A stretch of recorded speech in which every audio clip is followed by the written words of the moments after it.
This is really a historic day. Patient safety is a crisis in the state of California, and today we have an antidote.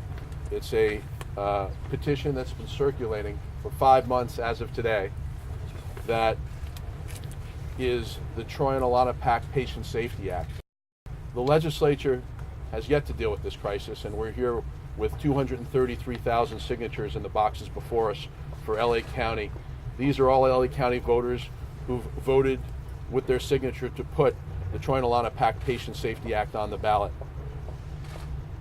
The act targets the medical negligence crisis we have in California. It's the third leading cause of preventable death.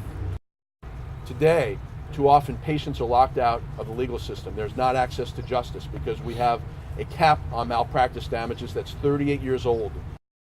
Everything else has changed in 38 years except that malpractice cap. In addition, we deal with the problem of substance abuse by doctors, which is a quiet, silent epidemic. 1 in 5 doctors, nearly 1 in 5 doctors, 18% of doctors have a substance abuse problem during their careers. The Journal of the American Medical Association says that prescriptions by doctors are the leading cause of abuse of prescription drugs by patients. And yet, the doctors in this state have refused to concede to legislation that requires doctors to check a database, an electronic database of all the prescriptions dispensed in this state before prescribing prescription drugs that are Class 2 narcotics. If pilots and truck drivers and bus drivers and Walmart workers submit to mandatory drug testing, shouldn't cardiologists, people who are performing surgery? Inside these boxes are the voices of many victims and a lot of Californians who want to see this change come about. We're here to make this law change ourselves. Californians representing themselves to make a change in this outdated law. What I learned of the horrendous treatment in trying to find accountability through the legal system was just terrifying. And I was denied the access because of a law called MICRA, saying that in order to take those doctors in that hospital to court, the maximum you can get is $250,000, and so attorney after attorney after attorney after attorney turned me down on taking the case. I didn't even want the money. I wanted those doctors in that hospital to change their prescribing protocols.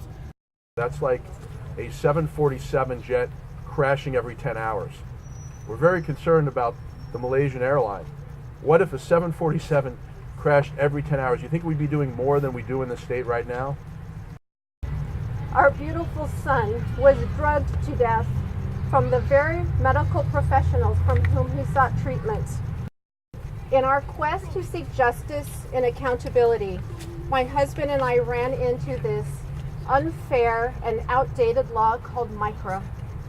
We learned that the value of Alex's life was limited at $250,000, and we learned that our access to the judicial system was also limited. If $250,000 was fair in 1975, how can that same amount be fair today? This was a 7-day period. 5 days I took her, I called, nothing was done. Anybody tell me if that's not medical negligence? It hurts to this day. She died because nobody could see that she had pneumonia.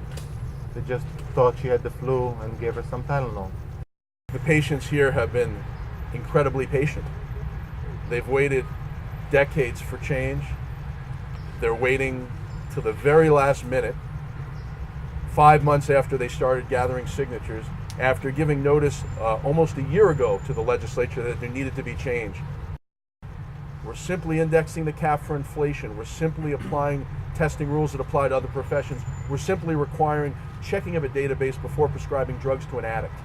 If doctors can't live with that, if hospitals and HMOs can't live with that, I'm certain the public's going to make them live with that. To say that a child's life is worth $250,000, which in 1976 dollars is $57,000, is to deny them their humanity and to deny families an opportunity to hold accountable wrongdoers because people can't get attorneys.